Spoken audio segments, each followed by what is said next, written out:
এখন দেখো ঘড়িতে 1টা বাজে, আর এইদিকে দেখো বৃষ্টি হচ্ছে। আর ভাবলাম যে তোমাদের লাঞ্চ দেখাবার আগে বৃষ্টিটা একটু শেয়ার করি। বেশ কিছুদিন ধরে রাতে তো হয় বৃষ্টি, দিনের বেলায় হয় না, আর এই দিনের বেলায় বৃষ্টি দেখে আমি তো খুব খুশি হয়ে গেলাম।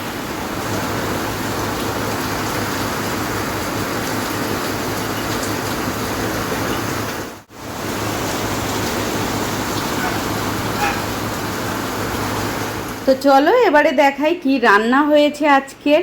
আজ তো হচ্ছে শুক্রবার, আর শুক্রবার দুপুরের রান্না তোমাদের সঙ্গে শেয়ার করবো। আর ওইদিকে তো বৃষ্টি হচ্ছে তোমাদের দেখালাম। আর এখানে দেখো একটু কাঁচা তেল নিয়ে নিলাম, আর তার সাথে একটু নুন নিয়ে নিলাম। তো আজকের আমি খাবো পেঁপে সেদ্ধ, আলু সেদ্ধ, ভাত, আর তার সাথে মাছ ভাজা। আর এইদিকে দেখো তরকারি হয়েছে, কই মাছের তরকারি করেছি আলু বেগুন দিয়ে। এটা খাবে বনির বাবা, আর বনি আর হচ্ছে বাবু খাবে। আর মাও আমার মতন আলু ভাতে পেঁপে সেদ্ধ ভাত খাবে, তার সাথে মাছ ভাজা। আর এখানে লঙ্কা লেবু আছে।